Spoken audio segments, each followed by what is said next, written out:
Good morning, good afternoon, good evening, and good night. Welcome. You're listening to the Everglade Chronicles, a reading. I'm Garrett Shave, the author. Today I'll be reading Chapter 4, Wildfire. Things are really starting to heat up for Jessica and her friends. Let's get started. The end of Sunday had been a rather melancholy one. The lords and ladies left with great smiles, satisfied that the Queen had given a good reception. The rest of us, the servants and attendants, left the tea party with a bitter taste of disgust in our mouths. The elite were brewing, and the rest of us didn't like what was in the stew pot. I walked home with Abby that evening, when the sun was setting over Sunset Town. All she could speak of was her new duties. She had been given charge a small regiment of children, and they were often patrolling the forest lands. The ribbons she wore in her hair tonight were blood red. I had figured this was to secure Tyler Crest's reign, to reassure him that the Queen was watching him. Now that the week had rolled on, most of the children were occupied with schoolwork. I had been studying hard for my Egypt test, and I was beginning to become more and more intrigued with the idea of Isis and the other gods. In art class, on Tuesday afternoon, I drew a picture of Isis, with the throne on her head and cats around her feet. The teacher enjoyed my creativity. Walking home, I gripped my backpack and looked at the sidewalk. I had worn my brown hair in a bun. I had been too lazy that morning to style it properly. My skirt was white with red polka dots, my stockings white, and my shoes black. I felt I looked cute that day. The sidewalk gave birth to a set of shoes, and I looked up suddenly. Adjusting my glasses, I noticed the very tall Sassy Cassie standing in front of me. Two more people were around her. "Hello, Cassidy," I said, managing a smile. "Something wrong?" she asked, blinking. The other two people were the twins, Kat and Kale. Both of them had orange hair, and both of them looked strikingly similar even for twins. Kale was a cute boy, with matching moss-green eyes and the ginger hair of his sister. His hair was short-cut and spiked. "I've been feeling down ever since Sunday tea with the Queen," I murmured. Cassidy gripped her backpack. I could hear her tightening the buckle. "I know what you mean. I've heard word. There was quite a lot going on that afternoon." "Venus truly is a horrible queen of hell," Kat piped quietly. "We've been working hard, Jessica, to start a fire," Cassidy said, staring at me. I think I knew what she meant, but I didn't answer at first. "We've been watching you and your village. I want you to join us." "Join our agency," Kale said, while Kat nodded happily. I was slightly taken aback. I was gentry, an upper-class lady. I was also a royal attendant. If I was to be caught for espionage, I would surely be executed. "I cannot take that risk," I replied. "Your new master is nothing but a brat," Kale huffed. "Your friend Ben is in turmoil," Kat added. "Do you remember Gabrielle's will and last testament? That is all dust now, torched at Tyler's coronation ceremony," Cassidy finished. "The monarchy we knew, Jessica, is gone and lost. This new, higher level of elite terror is as new to me as it is to you. The Queen is marching, and she is trying to purge the nation. There are others like you, other children and teens who are willing to fight for what is right." "We are not asking much," Kale remarked. "There are others like you, other children and teens." I blinked and thought back to the goddess of children and how she was in charge of their protection. "I should like to join your agency after all. I know I should not sit idly by like this," I said with a thrill of excitement. "That is good news." Sassy Cassie was elated. Kat clapped her hands. Happily, I grinned and embraced the three of them. Tuesday evenings in the meadow weren't usually busy. Most children had homework, but Cassidy insisted I meet her there at 7. As I waited on the deserted bridge, I looked over at the setting sun. It was almost gone now, and soon the stars would come out to play. "Jessica!" I heard her call. I waved as she dashed over. She was alone. Her frizzled hair was tied into a single braid, and it looked well on her. "I was waiting for you by the Cloverleaf Bridge," she jested. "I didn't think you'd be here at this one." "You didn't specify," I replied as we walked. "That's fine," she giggled. "I just wanted you to be here because I wanted to tell you where we have our base." "I already know," I said flatly. "It's in the bushes on the northeast side of the fake river, where you have a great view of the forest." Sassy Cassie giggled even more, and somewhat louder. "That is our headquarters, yes, but everyone knows about that."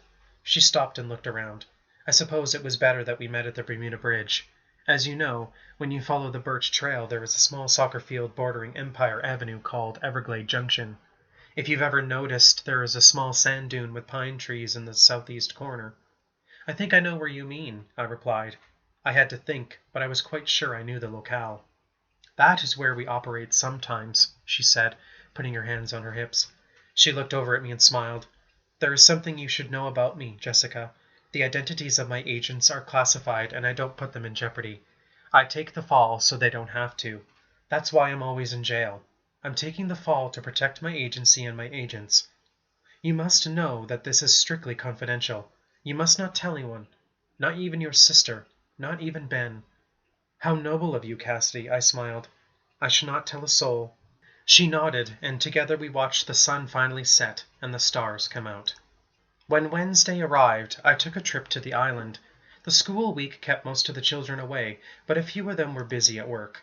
I toured the royal city, and then ventured east to the Lost Forest where I knew I would find Mark Glass. The Lost Forest was an interesting place. There was a small clearing that gave way to some older playground equipment the children used as their capital. History claimed that when the royal city's playground went up, the Lost Forest lost its prowess as the center of Everglade. The forest had once been the meadow's capital. Mark was seated on the top of the slide, peering out into the wilderness. He always wore a coat that looked more like a robe. It was dark navy blue with large gold buttons. It often reminded me of a coat a ship captain might wear. "Mark!" I hollered, waving to him. He slid down the slide and came to meet me. His hair was in his face, like usual. "It is not often we have sunset visitors here in the forest," he said with a smile. "Especially on Wednesday nights. What brings you?" Mark was not tall for his age. He was rather of average height. His brown and blonde hair looked choppy and light. His eyes were unique upon closer inspection. They were green, with flecks of gold scattered within the iris. He was like me, a storyteller. Storytellers were older kids in the meadow who knew the folklore of the past. Not many of us remain, unfortunately. I was going to ask the same question. I adjusted my glasses. I just came to see who would be at the meadow. I haven't noticed a lot of people. "We are usually dead around here," he answered, "but I came here to contemplate." He leaned in close, in a hush of a whisper. "Tyler Crest's reign will soon come to an end. You will find he does not do well on this side of the forest. There are too many of us who support Gabrielle Sinclair." "But Gabrielle is gone," I replied. "The crown should have done its duty and accepted you as her true heir, given she had no family here in the meadow." "Gabrielle may be gone, but we all support her old ideals," Mark explained.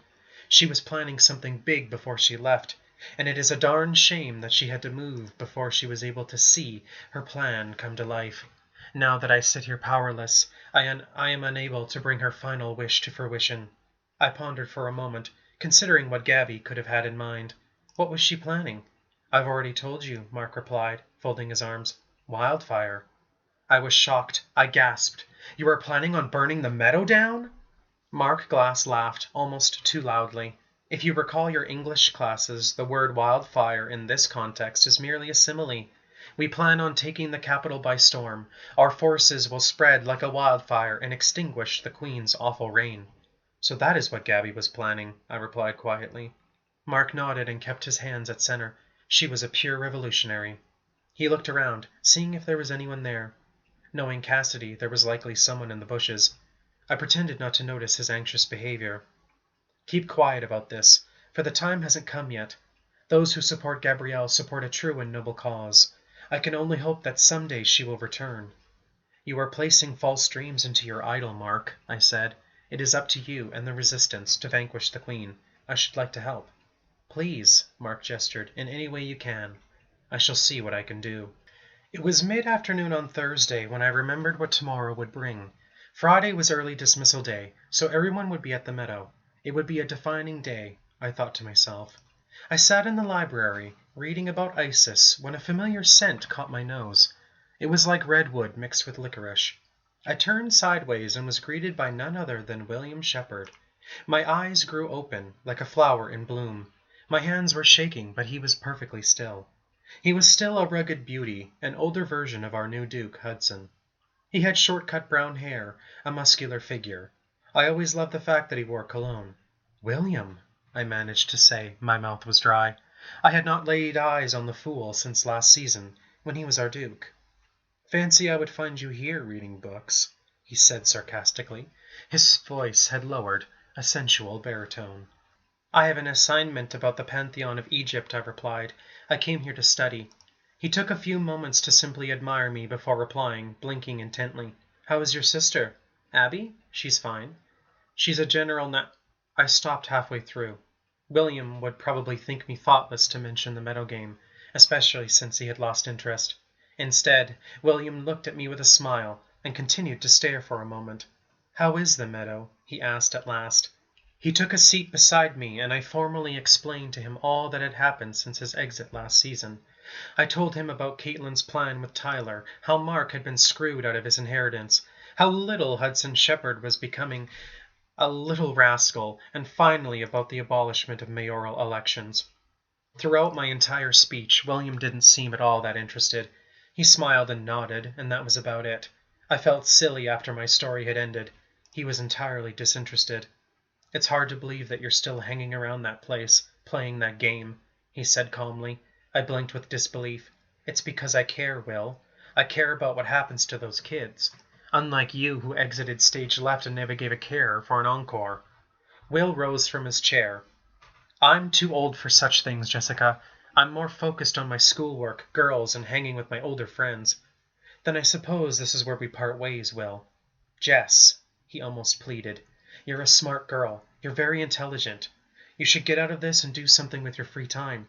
You have the potential." I closed my ISIS book and stared at him.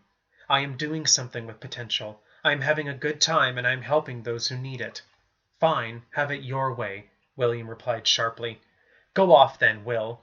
Go finish your homework. Go date your girls. Go find a part-time job." William never replied. He walked away, his back turned to me. When I went home that evening, I cried. William had reached out to me. He had asked me to join him in his world, but I wasn't ready to leave the meadow just yet. There were things I had to do, missions that needed completion.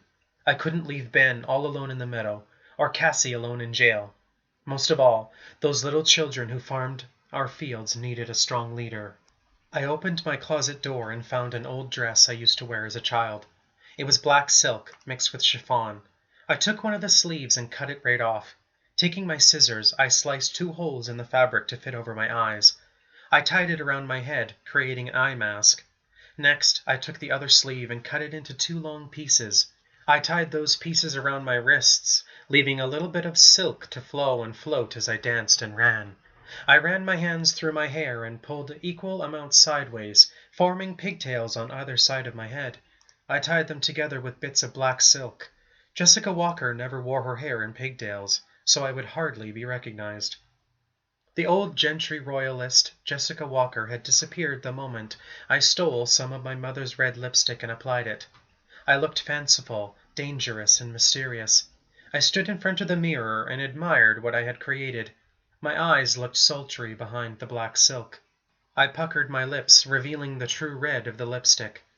As I stared at myself in the mirror, pursing my lips and holding my hands on my hips, I recalled the various names and identities for myself. None of them seemed to work, until I returned to my bedroom. I took off my black silk creations, undid my hair, and rubbed off the rouge. As I put my silk mask down, I noticed my school book. The name came to me then. That concludes Chapter 4, our readings for this week. This episode was a little bit shorter.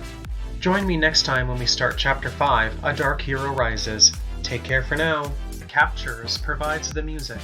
Find us online on Facebook by searching The Everglade Chronicles or at Everglade Chronicles on Instagram. I appreciate your support.